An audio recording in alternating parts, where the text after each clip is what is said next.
और यहाँ पर किडोमा को भी दिखाया जाता है जो कि उसके पापा को बोलते हैं। उसके टॉकिंग स्टाइल से उसके डैड भी पहचान लेते कि ओ अच्छा तुम वही लड़की हो ना जो मेरे से गुस्सा हो रही थी, मुझसे भिड़ रही थी। वो बोलते कि हाँ मैं वही हूँ। मानना पड़ेगा, तुम हो छोटी बट अभी से बहुत ज़्यादा वाला ब्रेव हो, बात रखना जानते हो। तुम्हारे पेरेंट्स तुम्हारे लिए गर्व अनुभव कर रहे होंगे। तुम अभी ब्रेव से बोलते कि हाँ मैं ब्रेव हूँ। एंड मेरे अब वाले पेरेंट्स मुझे बहुत ज़्यादा वाला प्यार करते हैं और ये जब मैं सिर्फ उन दोनों के खुशी के लिए कर रही हूँ, अपने लाइफ का एक्सपीरियंस ले सकूँ। और फिर अपने बहुत ज़्यादा वाला तारीफ करने के बाद बातों बातों में बोल देते कि उसके बेटा किडोमा की फ्रेंड हूँ मैं। और फिर रियो से हेल्प लेकर किडोमा ने उसको यहाँ पर जॉब दिलाया है। मिस्टर वान बहुत ज़्यादा वाला शौक हो गया कि क्या तुम मेरे बेटे को जानते हो। याद आता है कि एक रात वो किडोमा के बारे में उसके भाई से पूछता है और वो बोलते हैं कि किडोमा अपने फ्रेंड के साथ है। फिर रियो इशारे से बोलते हैं कि उसी फ्रेंड की वजह से किडोमा इतना ज़्यादा चेंज हो गया है। उसको लड़की का नाम मोशिंग है जो कि इसी लड़की का नाम है। जो सब सुनकर इसका डैड तो शॉक हो जाते हैं। फिर बोलते हैं क्या तुम अब मेरे बेटे का गर्लफ्रेंड हो। वो बोलते कि नहीं अभी तक तो नहीं हो।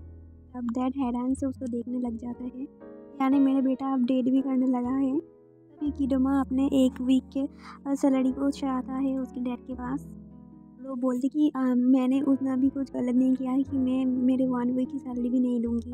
तब वो उसको वापस से जॉब पर और सैलरी दोनों ही दे देता है। तब डैड के फ़ोन पर बहुत ज़्यादा वाला पैसा आ गया तो तब डैड हैरान हो गए किसने ये सेंड किया है मुझे, किसने गलती से मेरे अकाउंट पर पेमेंट कर दिया है। तब किसी ने भी रिस्पॉन्स नहीं किया। तभी यहाँ पर मोशन की एंट्री हो जाती है और वो बोलती कि मैंने किया है।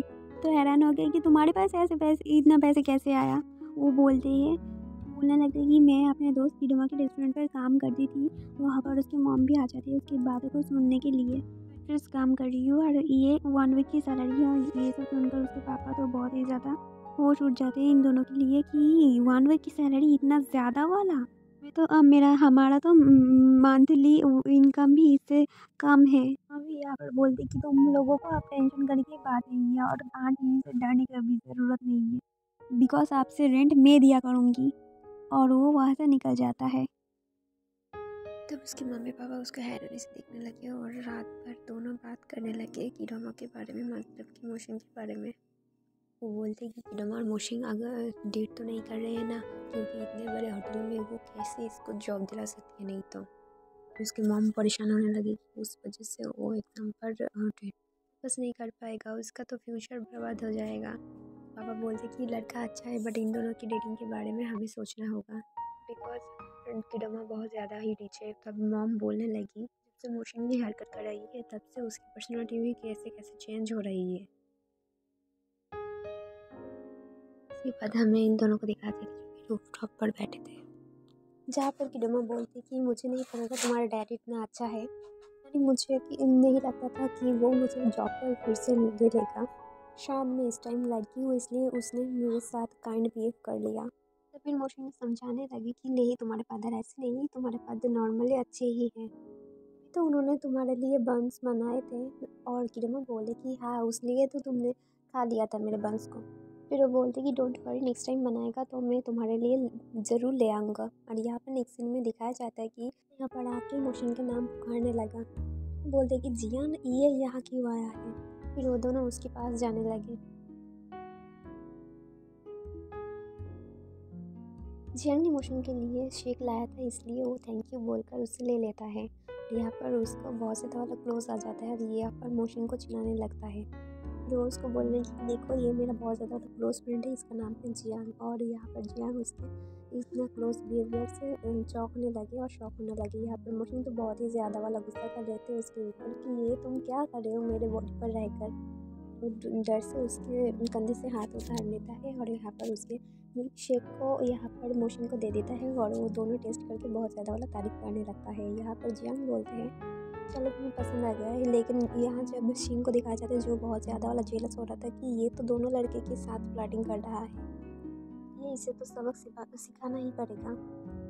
तभी वो उसकी बाईसाइकिल के पास आकर उसके हवा निकलने लगी। फिर तब किडोमा आ गए और वहाँ पर देखने लगे और बोलने लगे कि शीन शॉक रख गई। तभी किडोमा ने पूछा कि क्या तुम्हारे फिर से ये सब करने का वजह जियान है। और यहाँ पर शीन भी बोलने लगी कि हाँ, क्योंकि वो तुम्हारे साथ कुछ देर पहले रूफ टॉप पर थी। उनका वीडियो में बोलना है कि सच में बहुत ज़्यादा वाला स्टूपिड हो। उसके बाद हमें लिंक दिखाया गया जो कि उनके फ्रेंड को बहुत ज़्यादा वाला लाइक करती थी, बट वो उसको बहुत कुछ भी भाव नहीं देती थी और यहाँ पर उसको इग्नोर कर चले जाते हैं। यहाँ पर मोशन को दिखाया जाता है जो कि उसके फ्रेंड के पास आते हैं और यहाँ पर उसके फ्रेंड उसको बोलने लगी कि कैसे वो उस लड़की को पसंद करती है, बट वो उस लड़की ने उसको भाव भी नहीं देता है। और वो बोलने लगती है कि मैं तो तुम्हें पहचानती भी नहीं हूँ, कि मैं उसके आसपास ही रहती हूँ उसकी हेल्प करने के लिए। बोलते कि तुम फिक्र मत करो, मैं तुम्हें ऐसे कोई एडवाइस दूंगी जिससे तुम तुम्हारे क्रश को इम्प्रेस कर सको। वो बोलते कि सच में।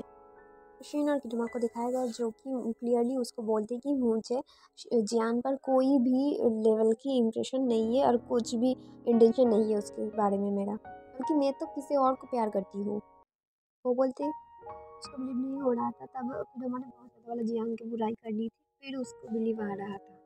फिर वो बोलते हैं मैं तुम्हें कुछ एडवाइस दे सकती हूँ जिससे तुम जियांग को पटा सकते हो, क्योंकि मैं उसकी पसंद नापसंद जानती हूँ।